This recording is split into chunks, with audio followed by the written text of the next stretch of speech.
السلام عليكم ورحمة الله وبركاته. اللهم صل وسلم وبارك على سيدنا محمد وعلى اله وصحبه اجمعين. عاملين ايه؟ يا رب تكونوا بخير. سمعنا مع بعض صوت قطايف القرمشة بتاعتها تحفة تحفة. عايزة اقول لكم قطايف سهلة وبسيطة ومقادير مظبوطة، لو جربتيها ان شاء الله تنجح معاكي من اول مرة. ناس كتيرة بتشكي بتقول بتعمل القطايف تكون الاخرام بتاعتها كده واسعة او معجنة من جوه. لا، الطريقة دي حلوة جدا وهترمي معاكي كتير، يعني كوباية دقيق كده وشوية اضافات بسيطة هيطلع لكم نص كيلو من القطايف، وهنوزنها مع بعض وهنقول كل اسرار نجاح القطايف. طريقتها سهلة وبسيطة. يلا بينا نشوف الطريقة والمقادير. بسم الله الرحمن الرحيم. يلا بينا نحضر الشربات. شربات القطايف بيكون بارد وتقيل. معايا كوبايتين من السكر وكوباية من المية، ونفس الكوباية اللي بعاير بيها السكر بعاير بيها المية. بتستخدمي الكوبايات المعيارية أو بتوحدي الكوباية اللي انت تعايري بيها السكر والمية. وكمان هحط عليه عصير ليمونة كبيرة. عايزة اقولك مش بقلب الشربات ولا باجي جنبه خالص، بحطه على نار عالية واول ما يغلي ابتدي اخلي النار اقل من الوسط وبسيبه 10 دقايق بالظبط. بعد كده بدفع عليه النار وهيكون جاهز معانا بالشكل ده. بفضيه بقى كده في طبق.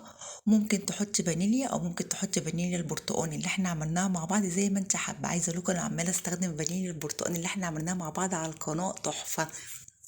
بصوا انا حطيت ربع معلقه صغيره بس الكاميرا كانت فاصله، فاحط شويه تاني عشان تشوفوا ان انا حاطه منها.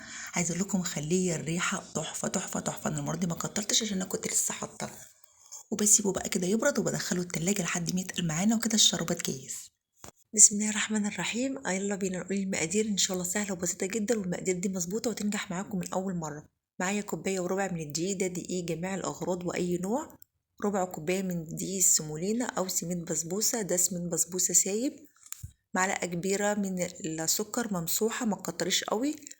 وعلى طرف المعلقه كده رشه من الملح. نص معلقه صغيره من البيكنج باودر، نص معلقه صغيره من الخميره الفوريه.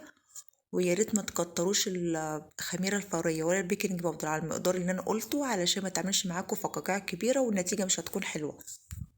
وهحط عليها كوبايه ونص من الميه الدافيه. عايزه اقول لكم الميه اقل شويه من الدافيه، يعني متبقاش دافيه قوي، تبقى اقل شويه.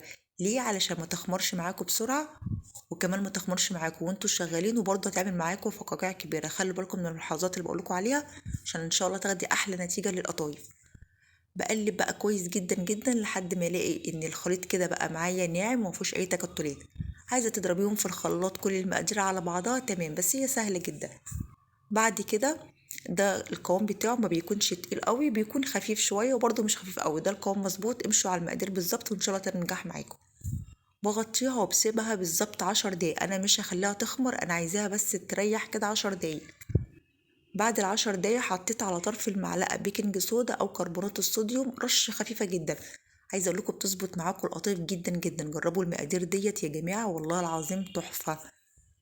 بقلب بقى كويس جدا. بعد كده هفضي بقى القطايف في أي حاجة كده لها بوز، أو تحطيها أو تحطي في الطاسة كده بمعلقة زي ما انت حابة. بالنسبة لتسوية القطايف مهمة جدا. أول حاجة بنحضر طاسة ما بتلزقش ومش بندهنها ولا أي حاجة، وبنحطها على نار عالية تسخن شوية كده حلوين.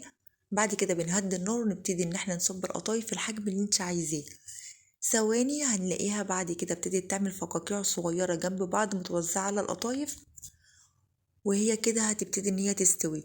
أهم حاجة مش هنقلبها ولا أي حاجة غير لما نلاقي البياض كده اللي بشاورلكوا عليه يختفي، وهي كده هتكون استوت. مش هنقلبها الناحية التانية ولا أي حاجة، هي كده هتكون استوت. ما شاء الله كده هي استوت معايا. هوريكم دلوقتي شكلها. شايفين اول ما تلاقوا كده ان الاخرام جنب بعضها كده وصغيره وضيقه، اعرفوا ان المقادير مظبوطه جدا. ومن ورا واخده لون ابيض حلو جدا، علشان لما نيجي نحمرها ما تاخدش لون بسرعه وتكون مقرمشه معاكم. ولسه برضو هنيجي لمرحله التحمير. عملت تاني معاكم، بس هنا خليت النار بعد الهادي بشويه. يعني الاول كانت هاديه، لا علتها شويه عن الهادي حاجات بسيطه. هقول لكم ايه الفرق. هنا هتاخد لون شويه، فانت لو عايزاها من تحت بيضه يبقى هتخلي النار على هادي. عايزاها تاخد لون شويه يبقى هتعلي النار شويه عن الهادي. شايفين ما شاء الله القطايف عامله ازاي؟ ممتازه يا جماعه. بصوا خدت اللون ده. اللون بقى اللي انت حباه اعملي، بس ما تخليهاش تاخد لون قوي عشان لما نيجي نحمرها ما تتحمرش معاكي بسرعه وتكون طريه. احنا عايزينها تكون مقرمشه. واهم حاجة اول ما هتلاقي الفقاقيع كده ابتدت ان هي تظهر والبياض ده يروح واستوت، ما تقعدهاش كتير على النار، شيليها على طول علشان القطايف ما تنشفش معاكي، ولما نيجي نلزقها تلزق معانا بكل سهولة.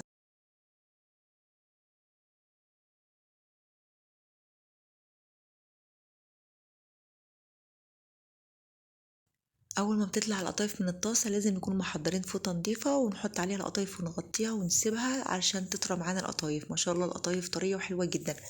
عايزه اقول لكم ان اول كام واحده ممكن القطايف ما تكونش معاكم مظبوطه، لحد ما تسخن كده الطاسه هتلاقوها ظبطت معاكم زي ما قلت لكم.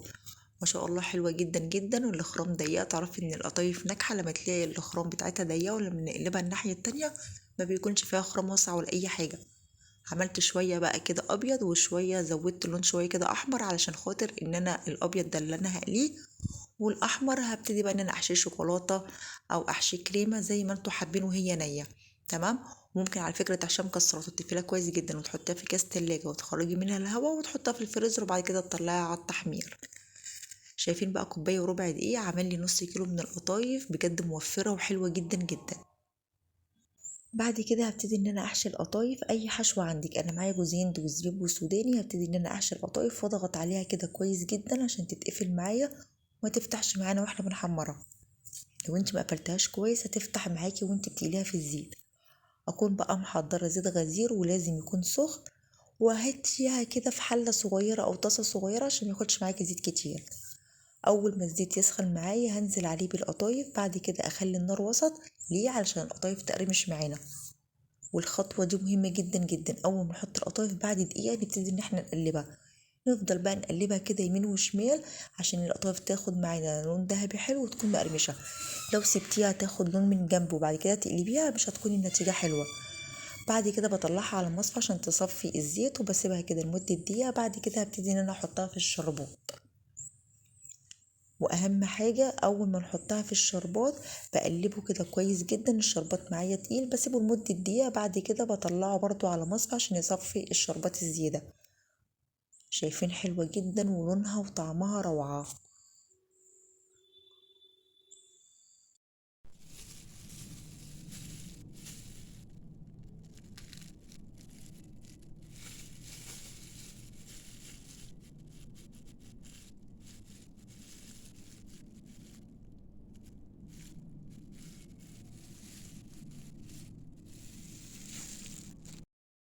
زي ما سمعنا مع بعض صوت القرمشة قد ايه ان القطايف مقرمشة وطعمها حلو جدا جدا، مش معجنة بقى من جوه كده ولا اي حاجة زي الناس ما بتشكي. لا طعمها حلوة جدا وهشة، وبصوا شاربة الشربات من جوه، بجد طعمها حلو قوي. جربوها في البيت، سهلة وبسيطة وكمان موفرة من كوباية وربع من الدقيق. عملنا كمية كبيرة جدا، عملنا نص كيلو، بجد حلوة جدا جدا. المقادير دي مظبوطة، جربوها وان شاء الله تنجح معاكم.